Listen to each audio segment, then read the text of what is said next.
Okay, so when I'm talking about kinetics in reactions, I'm trying to measure how much stuff either disappears or how much stuff appears as a function of time. So I could either monitor the disappearance of the reactants or I can measure the appearance of products, and these two things should give me the same rate.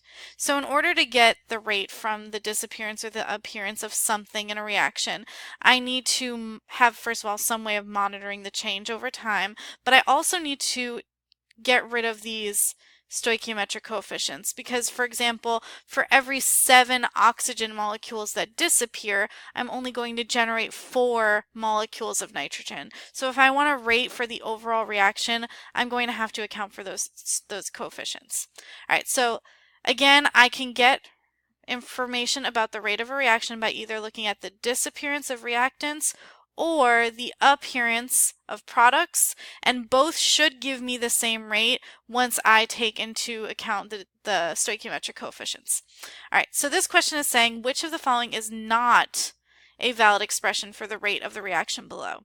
It gives me the reaction and then it gives me several rate expressions. So let's start with ammonia because it's the first thing on our list. So again, if I'm monitoring ammonia concentration, since ammonia is a reactant, it should be disappearing over time. So it's going to have a negative sign in front of the concentration.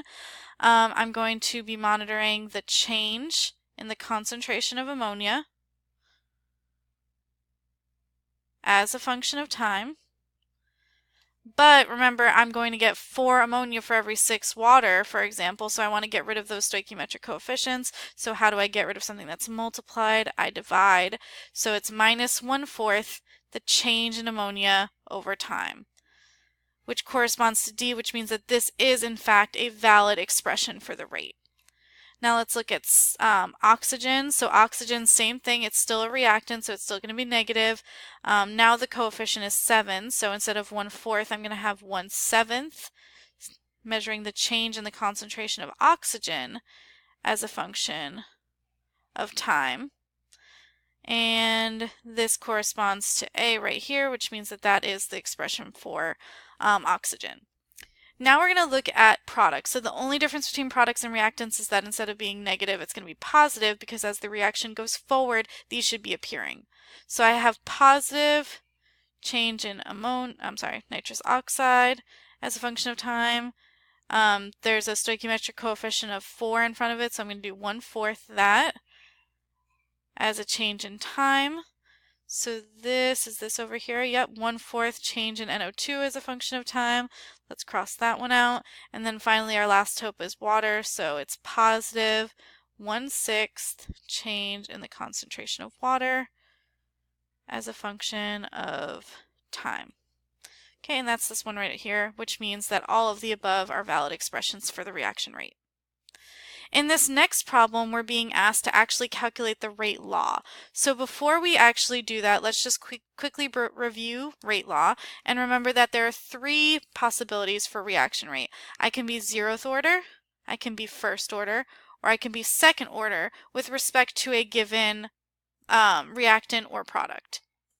In this case, I have the equation A plus B goes to P, but the thing about rate reactions or rate laws is that I can't get any information about rate law from the equation. It has to be determined experimentally.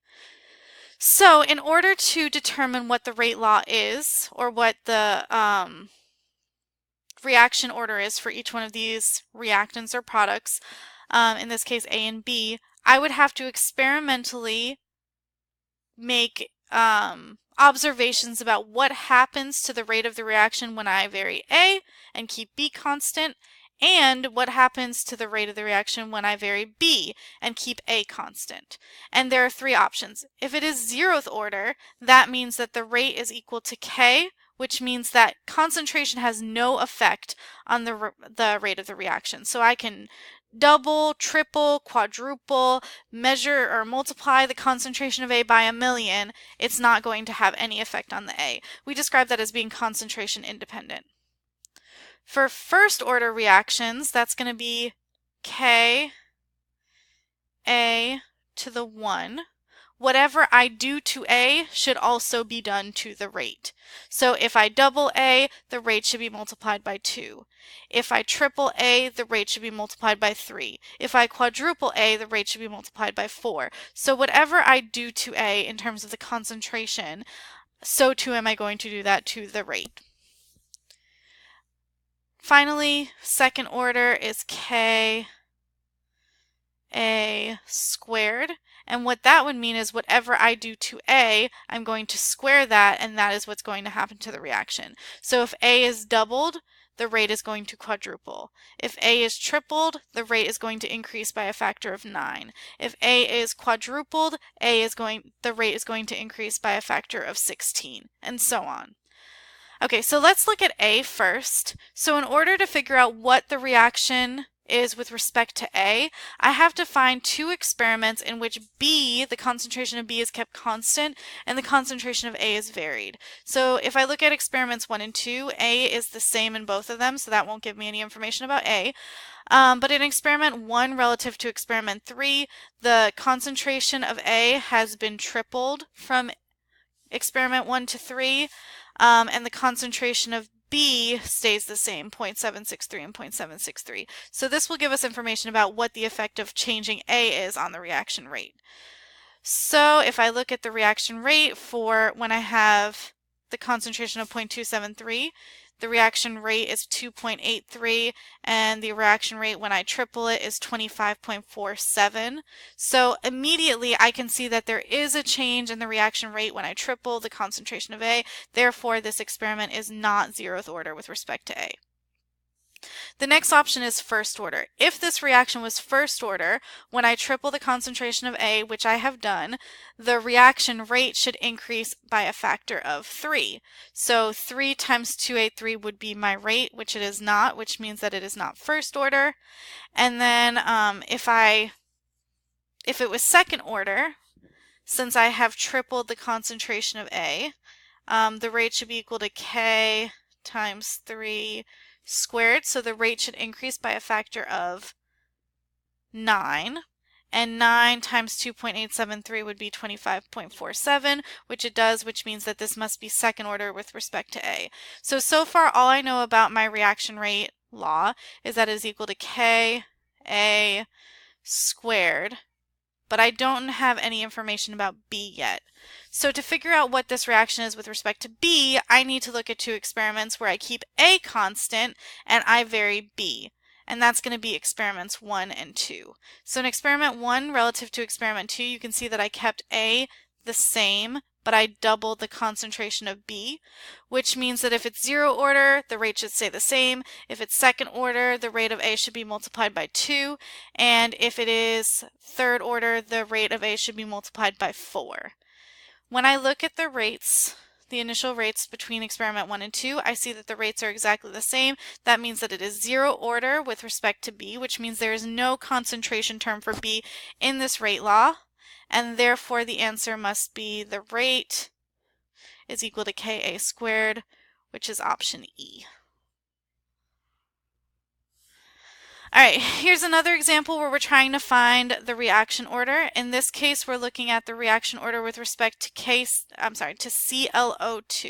So I want to find what is the order of the reaction with respect to ClO2. So again, I want something where they keep where they keep OH constant, where they keep OH constant and they vary the concentration of ClO2. So here, between experiment 1 and 2, I could see that they keep OH constant, and I could see that from 2 to 1, they multiplied. So to go from 2 to 1, they multiply the concentration of ClO2 by 3, because 3 times 0.02 is 0.06. So again, if it was zeroth order with respect to ClO2, I would expect that the reaction rate would stay the same.